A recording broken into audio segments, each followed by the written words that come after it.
CM Chandrababu, deputy CM Pawan Kalyan కూడా ధ్యానంలో పాల్గొంటారు. అనంతరం ఏదైతే అక్కడ శివాజీ స్ఫూర్తి కేంద్రంలో కార్యక్రమం అనంతరం తిరిగి భ్రమరాంబ మల్లికార్జున గెస్ట్ హౌస్కి అయితే వస్తారు. గెస్ట్ హౌస్లో తిరిగి ఆయన రెస్ట్ తీసుకుంటారు.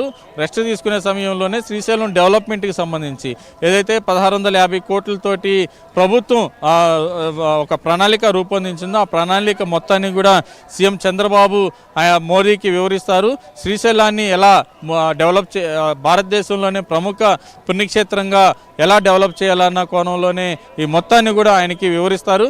వివరించిన తర్వాత 1:30 గంటలకు తిరిగి ఇక్కడి నుంచి సుండిపెంట హెలిప్యాడ్ నుంచి తిరిగి ప్రత్యేకమైన హెలికాప్టర్లో కర్నూలు ఎయిర్పోర్ట్కి చేరుకుంటారని చెప్తున్నారు.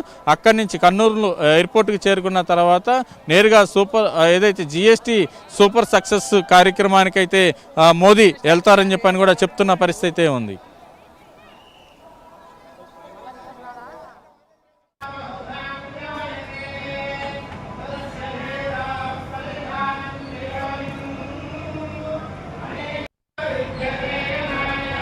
ఇంకా క్లియర్గా చూడవచ్చు బొక్కలతో.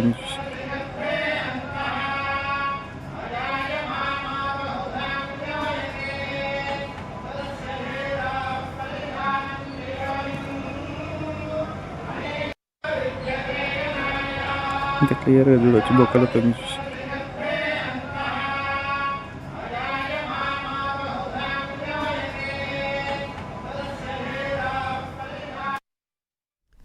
ప్రధానమంత్రి నరేంద్ర మోదీ శ్రీశైలం భ్రమరాంబ మల్లికార్జున స్వామిని దర్శించుకున్నారు. స్వామివారికి ప్రత్యేక పూజలు చేశారు. ప్రధాని మోదీ వెంట AP CM Chandrababu, deputy CM Pawan Kalyan ఉన్నారు. కాసేపట్లో మోదీ శివాజీ స్ఫూర్తి కేంద్రాన్ని సందర్శిస్తారు.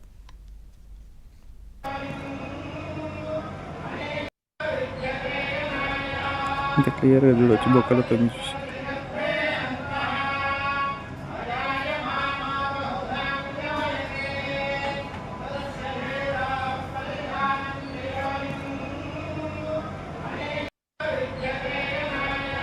ఇంకా క్లియర్గా చూడవచ్చు బొక్కలతో.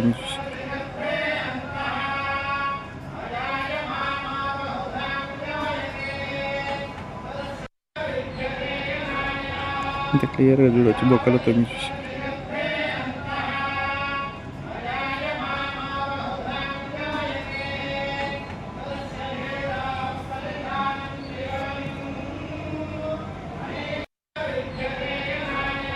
ఇంకా క్లియర్గా చూడవచ్చు బొక్కలతో.